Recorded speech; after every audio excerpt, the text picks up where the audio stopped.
everybody, and welcome to Let's Have Words.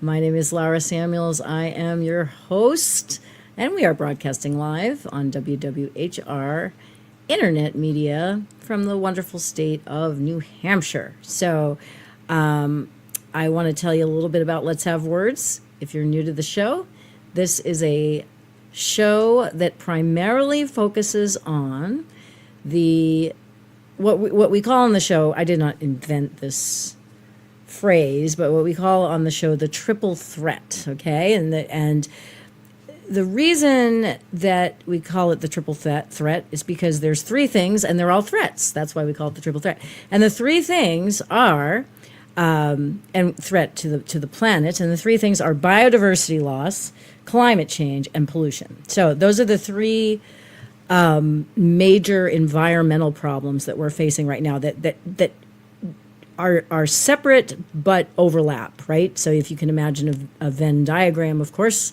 go back to high school, you think about your little Venn diagrams, right? You can imagine that they all definitely intersect, but they're also separate. They have separate causes. For example, climate change definitely causes biodiversity loss, but there's also other things that cause biodiversity loss. And the thing, like, habitat destruction, pesticides, of course, which would come under the category of pollution. So these three things all go together. And the thing that they all have in common, of course, is human activity in one way or another. So it's basically the reason we're wrecking our planet is because of the way we live our lives, right? We live our lives in a way that is not sustainable. We're depleting resources faster than we can replace them. And we need to stop. It's that simple. We need to change direction. If we don't, it's not going to be a very good future, right? So it's going to be a bleak future. And when I think about my role in that, I'm thinking that there are a couple of choices that people that are that understand that this is what's happening right now. I think we have a few choices of how we can react. One way we can react is that we can just ignore it completely, and I think a lot of people are doing that, and I understand that. I understand that response. Just kind of, turn a blind eye to it and just carry on, and not really worry about. And I think some people in that category, they might think, well, we're going to solve this problem. I don't have to worry about it because the problem will get solved one way or another, So you have those sorts of people who aren't really paying attention, or they just, they're being very optimistic and they're thinking, well, humans, we can resolve anything. So, and then there's people that just want to take the doom and gloom, pathway, which, I'm not saying I never go full doom and gloom. I do, but when I think about doom and gloom, when we talk about these environmental problems, doom and gloom, I think, the reason that there's a reason for it. As long as there's a reason for it, I'm okay with doom and gloom. The reason is that we raise awareness so we can pay attention to the urgency. If we recognize how urgent things are, right, then we can take action. Okay, so that brings us to the third way we can react, which is how I think we generally promote on the show, which is that we can accept the fact that we're destroying the planet if we stay on our current trajectory, but we can do something about it, right? But I don't think it's just going to happen passively. I think we actually have to deliberately make it happen. So this is one of my little contributions to the movement here is to have this show where we discuss these issues. Once again, it's not meant to be a negative show. We take the position that we are wrecking the planet with our current lifestyles are unsustainable. There's a better way. There's a better way to do things that will lead to better lives for people, increase human health, increase happiness, increase nature, right? We can do this. We need the will. We have the technology. We have the ability, but we need the will, right? So that's the position of the show. So we do recognize that it's happening. So sometimes what we talk about in the show is we just sort of sort of raise awareness about what's happening. So that's sort of the dire, look at how dire things are piece of the show.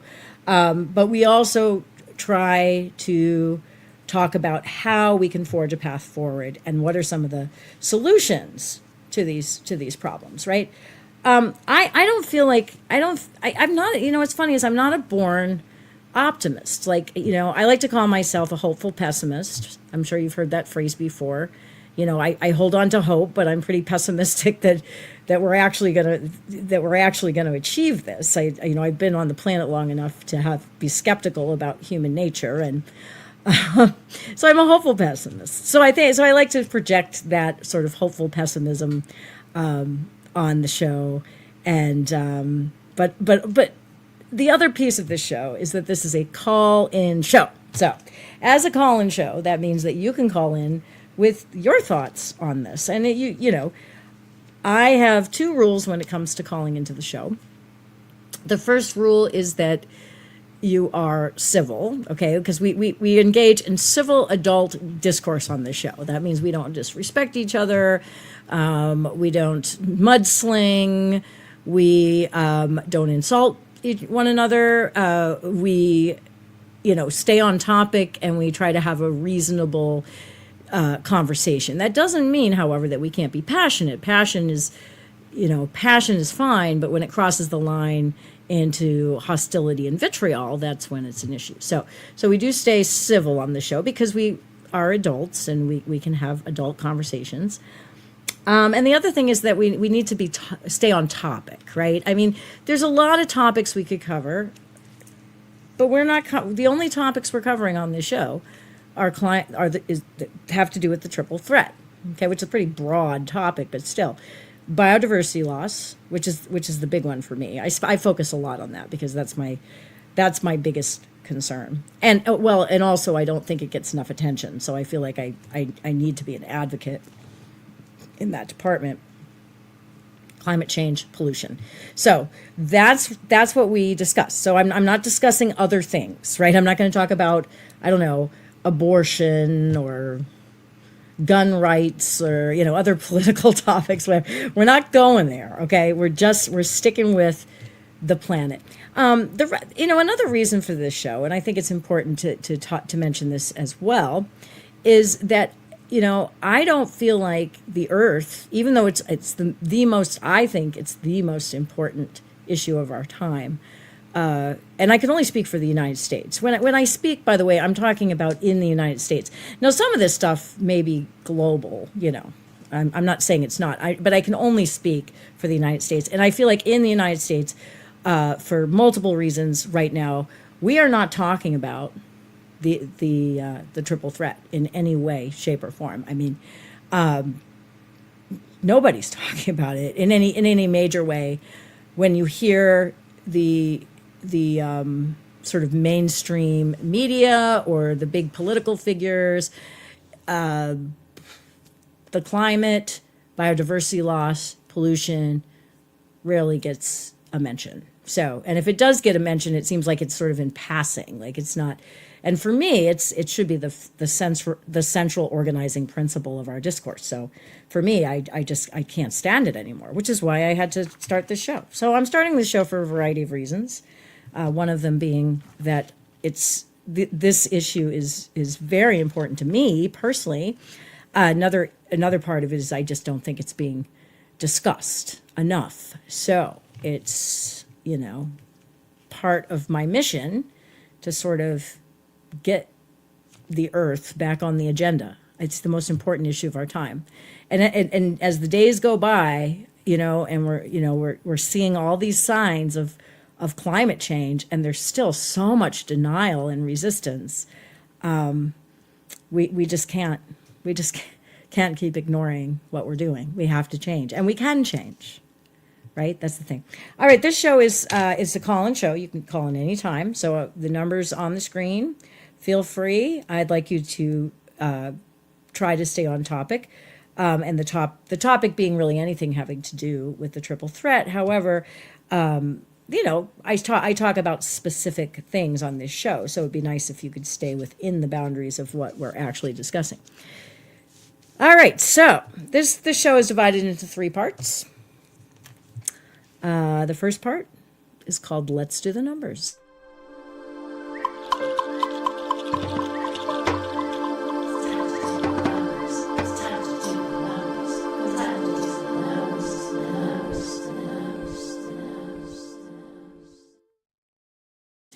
$65%. That's our first number tonight. By the way, on Let's Do the Numbers, we do numbers. Well, the Let's Do the Numbers is, of course, a satire. Well, it's not really a satire because it's serious. It's a serious segment of the show.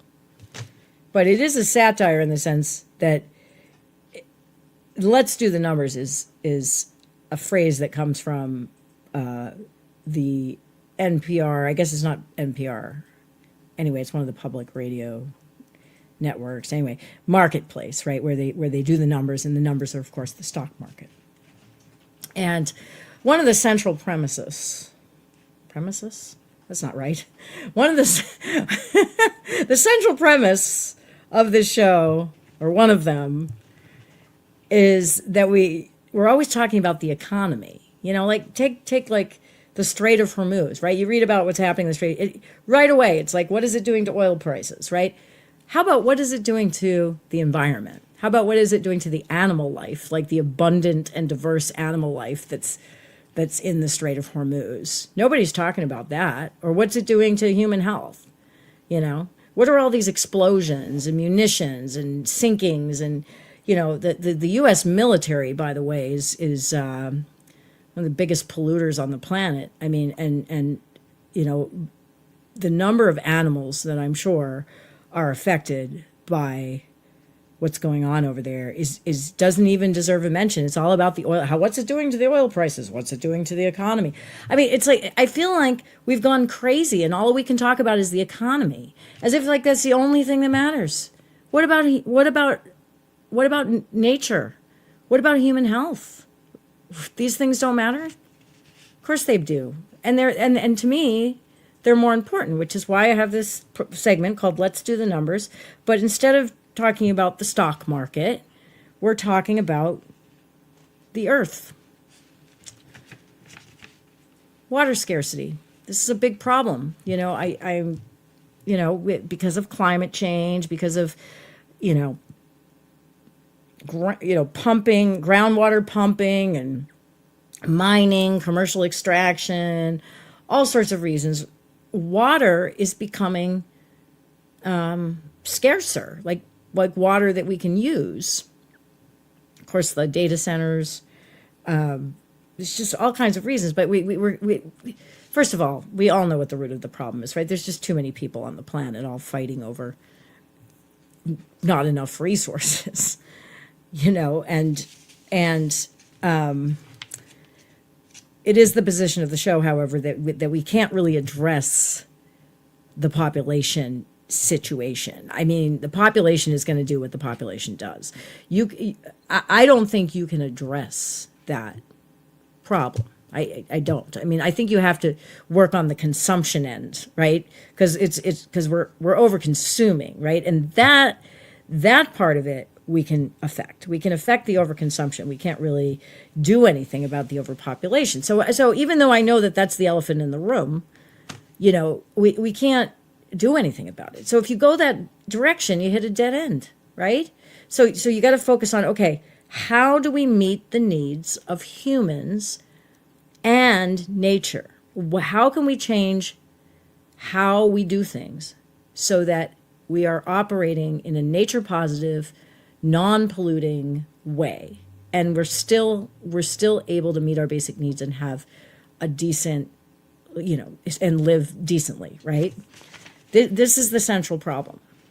So just so you know, I should mention that more often, that I'm aware that what's really going on here is just that there's too many people on the planet, but that is not a problem we can solve. So I don't try to, okay? So we just talk about the overconsumption piece. All right, so where was I? Oh, yes, water scarcity. I don't know. I'm hearing about lakes drying up and rivers dry. Every time I turn around, there's some other water problem.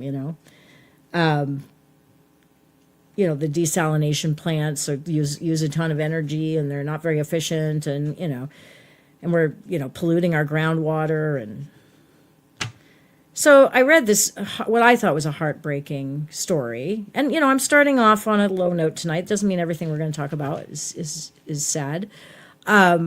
65%, though, is our first number tonight, and 65% is 65% of springs scattered throughout the Great Basin in the Mojave Desert are degraded. So that is, Nevada and Utah and that area. Which is mostly covered with desert. You got the Great Basin, which is, and the Mojave Desert area. It's a desert environment, right? But there's these little springs that sort of bubble up from below the earth, and the groundwater comes up, and they form these little pools, and these pools are supporting unique wildlife, fish and crustaceans and insects and all kinds of things. And these animals have been sort of evolved to live in these little places, right? And very, very interesting. To me, that's just beautiful. I mean, to me, just thinking about these little isolated ecosystems, sprouting up in the middle of the desert, for me, that's enough. I mean, I care. I just automatically care because it's so beautiful and amazing. And these animals, of course, there's some core principles on this show. Another core principle. I'm bringing up a lot of core principles tonight. Another core principle of the show is that animals have a right to exist. They don't have to prove themselves to us. They don't have to prove their worth. We do talk a lot about why we need biodiversity, why it matters to humans, but ultimately, animals are under no obligation to prove themselves useful to us. They are here, and they have just as much right to exist as we do. It's a social justice issue, and that is what matters. And to me, biodiversity is beautiful. Animals and plants and all the other creatures on the planet. I can't think of anything more precious, anything more beautiful. And I don't think that we need to prove somehow that these little springs in the desert are somehow important to, or as important as our groundwater pumping and our extraction, our economy, whatever. I don't think that case has to be made. But I do want to say that biodiversity is, and I have another number here that's gonna address that. So actually, let's hold off to the next one. Okay, so 65% of springs scattered throughout the Great Basin in the Mojave Desert are degraded. So these animals are going extinct. Aquatic animals that depend on these springs are threatened with extinction. So, these beautifully, carefully evolved, balanced ecosystems are being destroyed for our greed, basically, because we could do things differently. We don't have to deplete them, but we are depleting them. And I fear that we will, right? That we will. And that's just more nature lost on this planet. And to me, that is a travesty. And it's, and I'm ashamed. I'm ashamed of that humans, with all of our amazing talents and these amazing brains that we have, that we can't operate without destroying our life support system and without destroying the other animals that we share the planet with. So that we're kicking it off with super sad story tonight. Okay. Next number is 53%. Loss of rodent diversity results in, I should give you some background. I just take notes, so sometimes I have to kind of poke around and see where things are. Okay, so this is from a paper by the Chinese Academy of Science, and so this is some research that took place in China, and the research paper found that 53% loss. That's our number, right? Let's do the numbers. After all, 53% loss of rodent diversity. So this isn't loss of rodents. This is loss of rodent diversity. Okay, so that just means there's fewer different types of rodents, but not necessarily fewer rodents, right? Resulted in single species monopoly on hantavirus. So we heard about hantavirus recently in the news, and the thing is that when we lose diversity, let's see, it increases the viral transmission to humans. This is also happening, the same concept is happening with Ebola as well, due to deforestation and other environmental, other human activities that are degrading the environment are resulting in increased transmission of Ebola to humans.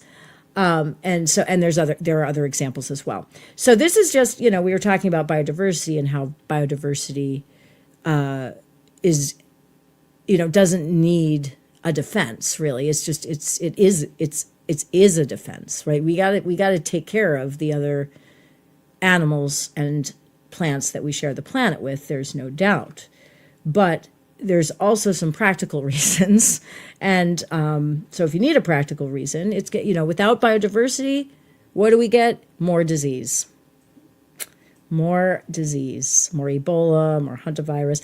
The paper said the boundaries, it was written in the paper that the boundaries between humans, animals, and ecosystem health, the boundaries have vanished. And this is because we have destroyed so many places that we're interacting more with possible reservoirs of disease. So we are increasing the likelihood that there will be outbreaks of deadly microbes, and this is what happens when you deplete. This is one thing. There's only one thing here. When you deplete biodiversity. So if the fact that animals are just beautiful and the fact that they have a right to exist doesn't do it for you, well, there you go. We also, I don't think anybody wants to see more suffering with, microbial diseases. And when you increase biodiversity, you decrease the chances of transmission, and you decrease, also, I think you dilute the potential virulence of the microbe as well. And this goes for pests, right? Increasing biodiversity can decrease, when I say pests, I always put it in quotes, because I don't believe in pests. I don't believe in that term. I don't like the term. But,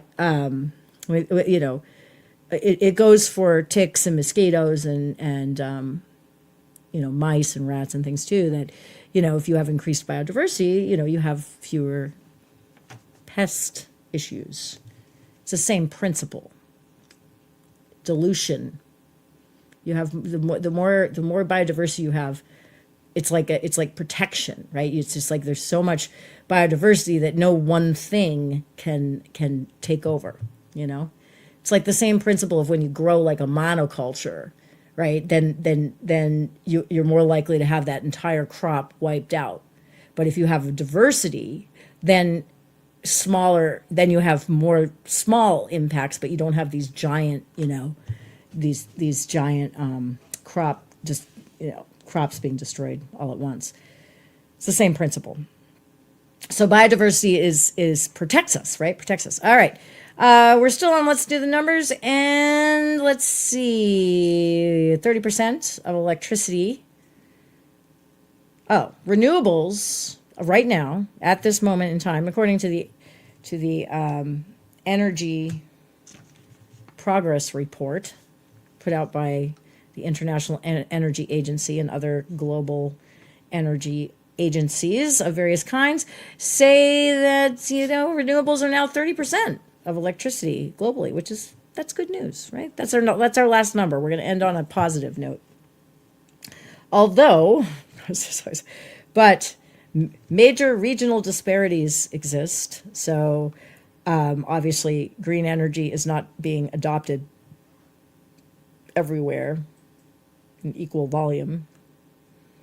And it's really not penetrating into other sectors. So this is for electricity generation, such as heat and transportation, energy efficiency. These things are actually slowing down rather than taking off. So maybe it's not such good news. But it is good news because I happen to believe that sustainable energy, green energy, call it what you will, renewable energy, I think it's unstoppable. I think people are realizing that it's just inherently cheaper. It has to be. I mean, it has to be inherently cheaper. The sun is free, right?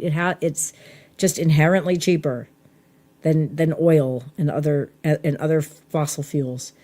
It's safer. It allows us to be independent. It's decentralized, so it speaks to the whole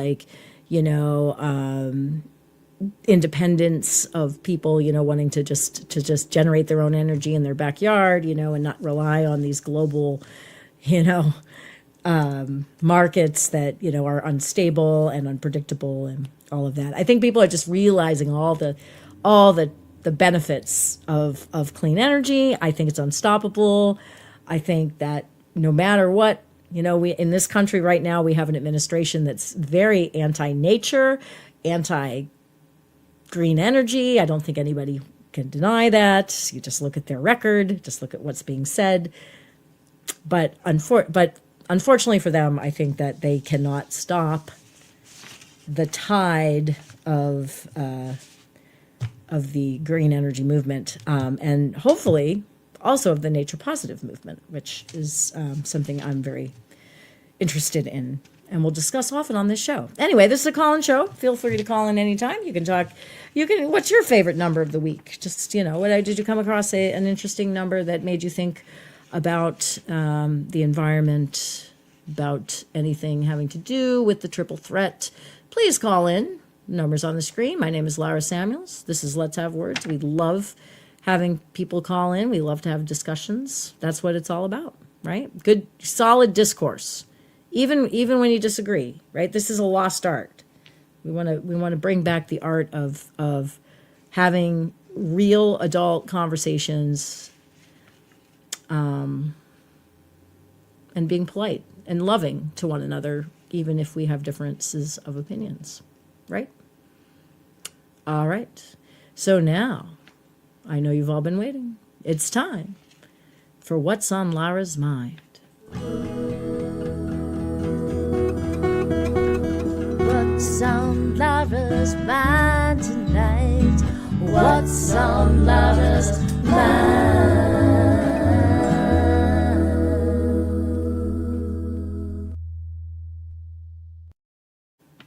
All right.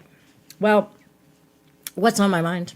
A lot of things. So I had a really, really hard time narrowing this down this week. I've been thinking about so many things. My brain has just been all over the place, thinking about all sorts of things. Some of those things are scary, and I don't want to talk about them. But of the things that were not scary, there was still a lot of stuff. So what I thought I'd talk about tonight. And by the way, did I mention this is a call-in show? So feel free to call in and give your opinion on this. I'll try to be as concise as possible. I do want to get to the third segment of the show, which we don't always get to, which is the news portion. So I don't want to spend too much time on this, but I, and so maybe this will be a two-parter. Maybe we'll start it tonight, and I'll talk a little bit more about it next time. But I was thinking about how I'm politically homeless right now. And, I live in the United States, and in the United States, we have two parties. We have the Democrats, we have the Republicans, there's other parties, but really those are the two dominant parties, and for some, it's very stubbornly. We're very stubbornly, one or the other. So even if you decide, well, my experience has been, that I have supported candidates that were not members of those two parties, but I ultimately end up voting Democratic. I've never voted Republican in my whole life. I vote for Democrats. However, the Democrats consistently disappoint me, but I just feel like I don't have a choice most of the time, which is very sad. I think this is a very sad way, to exist politically. I mean, I wish I lived in a world where I could just vote for the person that I felt best represented my interests, but that's just not realistic, right? But I'm having a really hard time right now because I feel politically homeless, and there's lots of things I could discuss, lots of pieces of evidence or lots of supporting evidence as to why I feel politically homeless. But I want to talk about the main reason I feel politically homeless, because I just kind of realized this the other day, and I realized that what I feel right now, and maybe you feel this way too. What I feel right now is that we're at a crossroad. We're like a serious crossroad. Like things are accelerating quickly. I feel like things are changing very fast right now. This is a period of acceleration. And they're going two possible directions. Now, I know nothing is this simplistic, right? I'm just talking about, in order to think about things, sometimes you need a framework, right? So this is my framework. I'm thinking that we're at a crossroads, and they're two completely diametrically opposite, directions that we could go. And one of those directions is what I call the winner-loser direction. And that's the direction that Trump and his people want to take us. And that is, let's see, what's down that road. So if we go down that path, we're talking about, crony capitalism. We're talking about sort of a techno-capitalist kind of society. We're talking about winners and losers. So the people, like everybody's an entrepreneur, right? There's not very many workers. There's just basically everybody's an entrepreneur. And people, the stock market is really important, and wealth is the organizing principle, and people are just simply competing for wealth. And, because of automation, there's not a lot of jobs for people. So people, in order to survive in this society, basically you have to be an entrepreneur, and you compete with other entrepreneurs, and nobody really hires anybody, and basically what I mean by winners, so in this world, I think there's a few winners, a lot of losers. I think the biggest loser of all is the environment in that world. I think that when your whole world is focused on, buying and selling and trading and betting and all of this stuff, I think your attention to what's happening in the environment is minimal. And so I think it leads to more biodiversity loss, more climate change. I think in that world, though, it doesn't really matter to people, because I think that they can escape it, right? They can build bunkers, underground bunkers, so they don't really care. They get whatever the consequences of this sort of world, which, what would the consequences be? Environmental destruction, a lot of conflict, a lot of angry people, right? But the wealthy people can sort of insulate themselves from that. They don't have to worry about it. They don't care, because they have all the power, all the money, all the land. They can just build fortresses and just insulate themselves from it and enjoy their lives and not worry about it, right? Well, the rest of us suffer. So I really think that if you take, now once again, I know this is a very simplistic view, so bear with me here, because I'm saying that's like the idealized, logical conclusion if you go down that path. But and I'm very afraid of that direction. I don't think that is the kind of world I want to live in. And I think that all signs point to a movement in that direction on the right. Now, The other possible direction, which is the direction I advocate for, is the livable planet. So this is where we put nature and human health at the center of our decision making. We figure out how to satisfy human needs and nature needs at the same time. Actually, satisfying the needs of nature is also like being nature positive is also being human positive, because you're actually having more nature around is better for human health, physical health, mental health. We can build an economy around that. I'm not talking about by the way, I'm not talking about a socialist capitalist split. That's not what I'm talking about. I think there's room for capitalism and socialism, and I think the mixed economy is what I would personally be interested in bringing about a capitalism that's more of a stakeholder capitalism where people participate, so it's more democratic. It's not like the shareholder capitalism, the crony capitalism, right, where it's all a bunch of people that are connected and they give each other ways to make money, and and it's a big scheme, it's a big gambling operation, Ponzi scheme and all that. That's the type of capitalism that we have, pretty much, or it's a big part of what we have right now. I'm talking about stakeholder capitalism, where it's much more subdued and people have there's more participation from multiple sectors, right? And there's a big social responsibility piece. So like companies would have, like making a profit is not the only purpose of the company. The company also exists to create a better world, to build a better community, right? So there's more than just the profit motive. And I know these sorts of companies already exist. I understand that. But anyway, there's room for that, and there's room for some things, I think, being socialized, such as to satisfy the needs of people.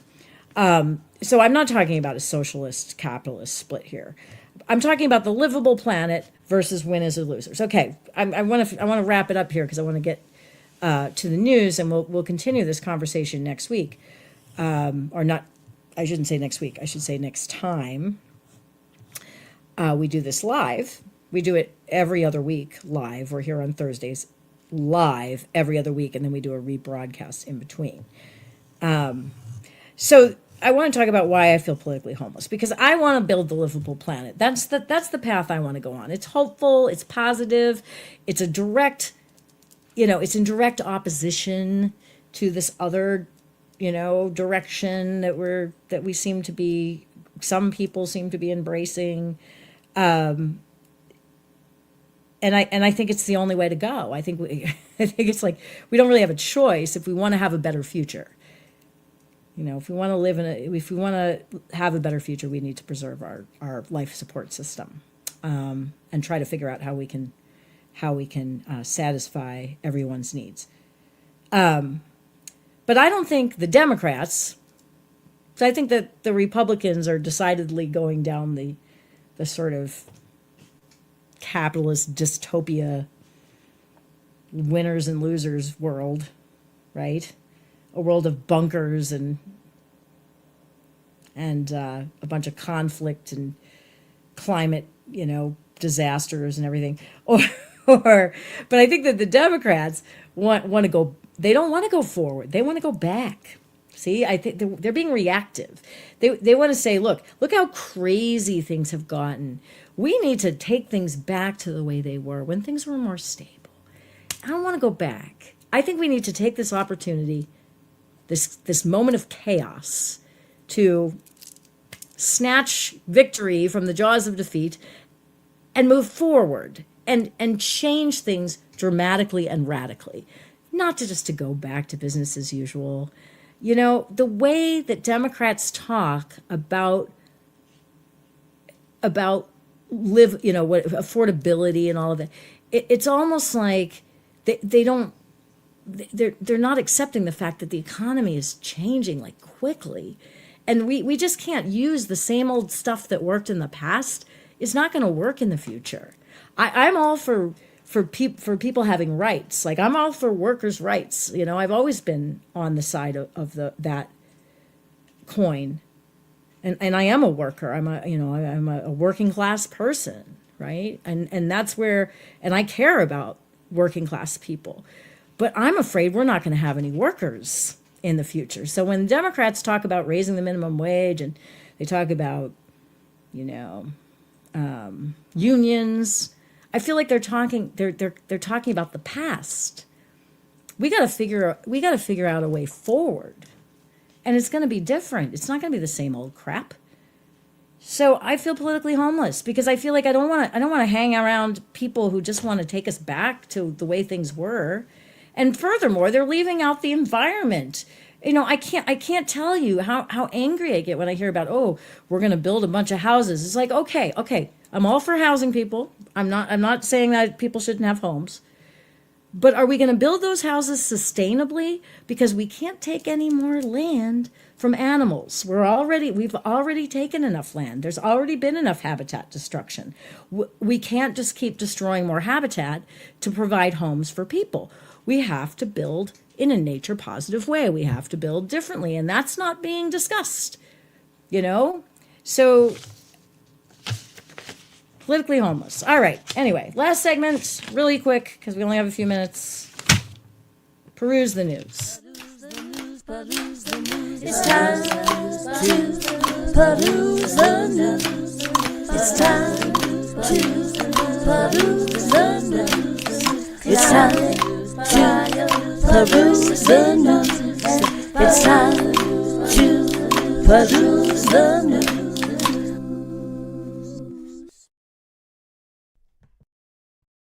Let's see. MIT paper argues that the energy transition in the United States is following the trajectory of the IRA. Okay, so that was a Biden era legislation. The Inflation Reduction Act, which is a really weird name for it anyway. But the Inflation Reduction Act, had some goals for, transitioning to the green energy future. And apparently, despite Trump's efforts to discredit and destroy green energy, it's proceeding. According to MIT, it's the energy transition is following the trajectory of the IRA. So that's nice. Ha. It's happening. That's the point, right? Good news. I also read that the European Parliament is calling biodiversity a strategic investment priority. I don't know what the hell that means, but that sounds good. If you're putting biodiversity, if you are putting biodiversity, if you're building it into your plans for investment, I think that sounds good. You want to bring, in order for us to build a nature positive future, we need to get, people with money on board to do great things. And so I think that sounds good. I don't know what it means, but I thought it was sounding good, so I wanted to bring it up. Okay, now a third article I read. Let's see. The confectionery industry, these are the people that make sweets and chocolates and things like that, is partnering with some nonprofit conservation organizations in Malaysia, looks like, in order to figure out how sort of these plantations that grow palm oil and very damaging to the environment, by the way, can coexist, because I guess they use a lot of palm oil in confections. I guess that's what the connection is there. These plantations can coexist with biodiversity, and they're monitoring, they're investing money and time. These companies, I think it's one company or maybe it's multiple companies. I don't know. They're investing time and money and effort into monitoring biodiversity in the area, and figuring out how they can, grow palm oil without destroying any further, anyway, the local biodiversity. I hope they're also thinking nature positively. So nature positively would be you're not only trying to preserve what was there, you're actually trying to promote biodiversity. So you end up with more nature, right? More nature. That's what nature positive means. They have all these ways of tracking biodiversity, really interesting. There's all kinds of, this is a great area of innovation. Like, how do we track biodiversity? They're using like drones, of course. They have these like bioacoustic things where they can actually assess the level of biodiversity by the sound. Of course, they use cameras, all kinds of DNA techniques, all kinds of interesting, innovative ways of monitoring biodiversity.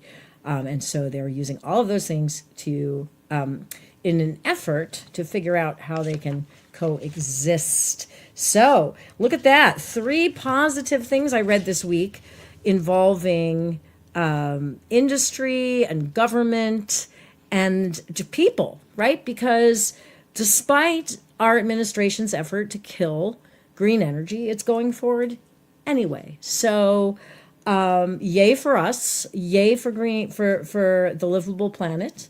There are people all over the world that care about this, making a difference. I really feel like we can transition to the livable planet. I think that we need more people, though, to advocate for it, people in power, and I think we need a comprehensive plan to get us there. And the show is just one little piece of that, of course. And this is a place where we talk about those things. So, all right. Well, I'm Lara Samuels. This is Let's Have Words. We broadcast live from WWHR Internet Media Thursday nights. We're live every other Thursday. We do a rebroadcast in between. It's a call-in show. You're always welcome to call in and discuss these things. That is the purpose of the show, is to have conversation. And I always end the show by reminding people that these days it feels to me like being kind to other people is a radical act. So I try to be radically kind, not just to people, but also to animals. And I hope you will be radically kind as well. All right. Have a good week. Let's have words. Let's have words. Say what it's all about. We're gonna say what it's all about.